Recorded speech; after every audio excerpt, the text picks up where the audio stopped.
आज की तारीख है 4 मार्च 2026 और आज मैं आपको एक ऐसी खबर देने वाला हूं जो शायद आपको इतने विस्तार से और किसी भी वीडियो में सुनने के लिए नहीं मिला होगा। ईरान के सबसे बड़े नेता अयातुल्लाह अली खामनाई की मृत्यु की पुष्टि हो चुकी है। इजराइल और अमेरिका ने मिलकर ईरान पर इतना बड़ा हमला किया कि तेहरान का आसमान मिसाइलों से भर गया। ईरान ने जवाब दिया दर्जनें बैलिस्टिक मिसाइलें छोड़कर। दुबई, रियाद, कुवैत, कतर, खाड़ी के शहरों पर भी हमले हुए। 700 से भी ज्यादा उड़ने वाली फ्लाइट और भारत की भी फ्लाइटें कैंसिल कर दी गयी और इजराइल ने भी पूरे देश पर आपातकालीन घोषित कर दिया। यह क्या हो रहा है, यह कहां तक जाएगा और इसका भारत पर क्या प्रभाव पड़ेगा, ये दोस्तों सब एक एक करके समझते हैं। इजराइल और अमेरिका का ईरान पर एक और बड़ा हमला।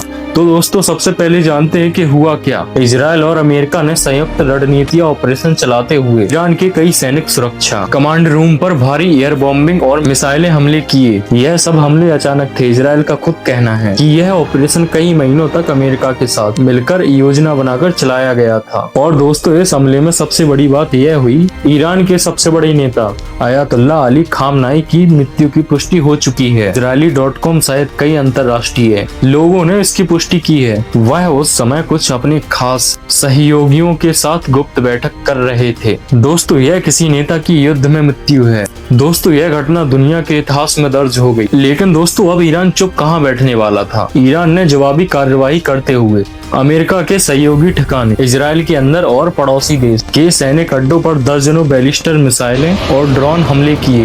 बेत सहमत सहित कई देशों पर इजराइल ने मिसाइलें गिराई। लोगों की जानें गई हैं और कई लोग घायल हैं। और आप सुनिए दोस्तों सबसे चौंकाने वाली बात, ईरान जैसे देशों पर भी मिसाइलें गिराई हुई हैं। यानी दोस्तों ईरान और इजराइल के बीच में ही सिर्फ यह लड़ाई नहीं रही, यह पूरे मध्य पूर्व को अपनी चपेट में लेती जा रही है। जिस खाड़ी देश में अमेरिका के हजारों सैनिक तैनात हैं, अगर दोस्तों वहां और हमले हुए तो अमेरिका की और प्रतिक्रिया भयानक हो। अब बात करते हैं उन लोगों की जो इस युद्ध में सीधे शामिल नहीं हैं, फिर भी उन सभी लोगों पर इस युद्ध का असर पड़ रहा है। मध्य पूर्व का हवाई क्षेत्र लगभग पूरी तरीके से बंद हो चुका है। दुनिया भर में 700 से भी ज्यादा हवाई फ्लाइटें कैंसिल कर दी गई हैं, जिसमें से दोस्तों भारत की भी कई फ्लाइटें इसमें शामिल हैं। अगर आपके परिवार का कोई सदस्य इन देशों में है तो आपके लिए यह बहुत ही चिंताजनक बात है। इजराइल ने पूरे देश में स्टेट ऑफ इमरजेंसी लागू कर दिया है बंद और जो सार्वजनिक जगहें हैं उन पर पाबंदियां लगा दी गई। लोग जो है बंकरों में अंदर चले गए हैं। और अब सुनिए दोस्तों आप लोग तेल की कीमत आसमान छूती है। इसका सीधा असर भारत की अर्थव्यवस्था पर पड़ता है। जो पेट्रोल डीजल की कीमत है वो बढ़ जाते हैं। अब दोस्तों देखते हैं कि इस युद्ध को देखने के बाद दुनिया का क्या कहना है। युद्ध रोक देना और दोनों देशों में समझौता फिर से कर लेना। लेकिन दोस्तों चीन के बयान और उसकी असली नीतियों में फर्क होते हैं। यह देखना होगा कि वास्तव में चीन क्या करता है। यूरोप देश ने अधिक संयम और अंतर्राष्ट्रीय कानून का सम्मान करने की सलाह दी है। इंडिया के लाखों आदमी इन देशों में काम करते हैं, मतलब कि भारत देश की इन देशों पर नजर है। जैसे कि हमारी फ्लाइटें कैंसिल हुई है, हमारे देश की तेल की कीमत बढ़ी है। इन सब चीजों से कहीं न कहीं भारत पर प्रभाव पड़ता है। अब दोस्तों एक कदम पीछे हटाकर पूरी तस्वीर देखते हैं। अब यह युद्ध सिर्फ दो देशों की लड़ाई नहीं रही, इसमें 3 तरह संभावित नुकसान हैं। इनमें से पहले आते हैं नेता, सैनिक,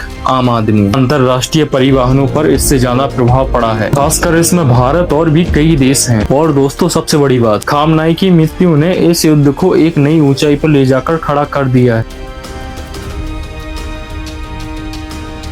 अब ईरान के अंदर ही सरकारों के बीच में पदों के लिए लड़ाई होगी और दोस्तों यह लड़ाई देश के अंदर ही अंदर माहौल को बिगाड़ सकती है। अब दोस्तों सबसे अहम सवाल, क्या इसके बाद विश्व युद्ध हो सकता है? ईरान का अगला नेता और ज्यादा ही आक्रामक हो, हमले बढ़े, सऊदी अरब, यूएई सीधे प्रभावित हो, फिर अमेरिका पूरी तरीके से इस युद्ध में उतर जाएगा, रूस और चीन ईरान के पक्ष में आए, तब हम दोस्तों सच में तीसरे विश्व युद्ध की कगार पर होंगे। यह अभी संभव है लेकिन इसे पूरी तरीके से नकारा भी नहीं जा सकता। दोस्तों हम एक ऐसे दौर में जी रहे हैं, एक गलत फैसला और एक मिसाइल पूरी दुनिया की ही तस्वीर बदल सकती है। अगर आपको लगता है कि इस वीडियो से हमें कुछ सीखने के लिए मिला है तो सब्सक्राइब जरूर कीजिए। आपने अपना मुझे कीमती समय दिया, उसके लिए आप सभी का दिल से धन्यवाद।